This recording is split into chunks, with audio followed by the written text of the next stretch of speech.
C'est Séverine, bienvenue sur Trouver la paix et la joie. Première semaine de l'Avent, on continue notre cheminement dans la joie, le recueillement vers Noël. Aujourd'hui, je vais vous donner une petite astuce pour transmettre l'esprit de Noël à nos enfants. J'ai acheté un calendrier de l'Avent en tissu, ça fait des années que je l'ai, c'est un petit calendrier qui m'a vraiment pas coûté cher, je l'ai acheté au magasin de secours populaire, il m'a coûté 1 €. Et ce que je fais, c'est que dans ce calendrier, je mets donc différentes choses et pas forcément des chocolats ou des choses, vous voyez ce que je veux dire.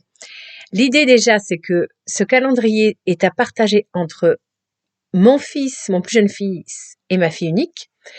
Donc déjà, première chose, ils apprennent le partage puisque c'est 1 jour sur 2 qu'ils ont leur surprise.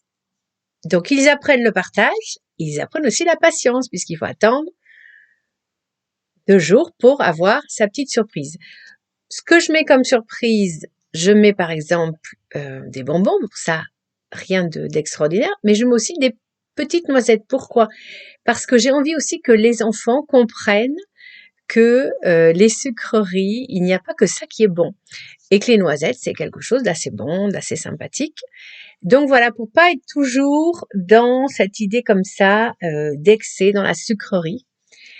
Et puis, je mets aussi des petits mots d'encouragement ou d'émerveillement. C'est-à-dire que, par exemple, j'ai écrit à chacun tu es une merveille. Et c'est vrai que aux yeux de Dieu, c'est lui qui nous a créés, il nous considère tous comme des merveilles.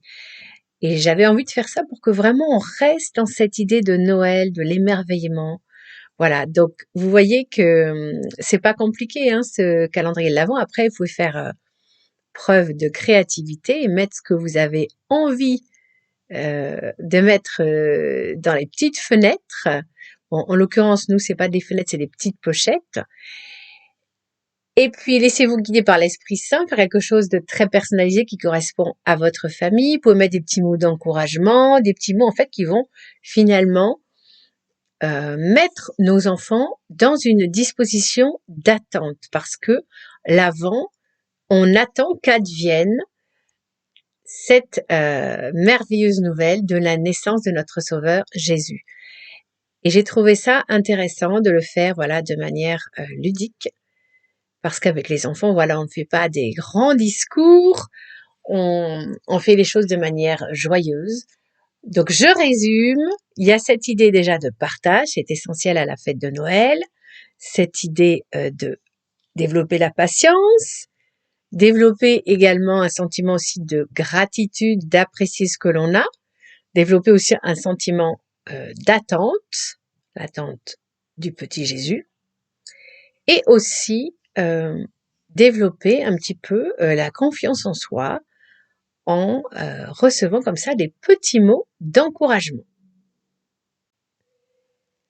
Car il est très important de se rappeler que Noël, pour nous les chrétiens, c'est la fête de la famille par excellence. Donc il faut vraiment renouer les liens de la famille. Noël, c'est la fête aussi de l'enfance, c'est la fête des enfants. C'est la fête de l'amour. Donc vous voyez que Noël, finalement, pour les chrétiens, c'est un Noël qui n'a rien à voir avec le Noël commercial qu'on peut voir à droite et à gauche. Le cadeau qu'on attend, ce n'est pas un objet, c'est l'enfant Jésus. Et j'ai trouvé que c'était important que nos enfants prennent conscience du véritable sens de Noël. Et vous pouvez aussi, pour les plus jeunes, leur faire... Voilà, vous avez des livres, vous avez des dessins animés pour vraiment qu'ils soient placés vraiment dans cette ambiance comme ça de miracle. Ce côté comme ça, c'est le miracle de Noël, comme on dit. Évidemment, on préfère le mot miracle à magie, qui nous renvoie évidemment à l'occultisme. Voilà, j'espère que cette petite pastille de Noël vous aura mis de bonne humeur. N'hésitez pas à me dire ce que vous faites au niveau du calendrier de l'Avent, si vous avez des idées à partager. Et on se retrouve vendredi pour une très grande fête. Nous allons fêter l'Immaculée Conception. Nous allons dire à Marie merci pour tout ce qu'elle fait pour nous. Et je vous invite vendredi, car nous allons prier ensemble, un chapelet pour dire merci à notre maman du ciel. D'ici là, eh bien, bonne attente de Noël. Soyez bénis, pensez à liker, à partager, et je vous donne rendez-vous vendredi.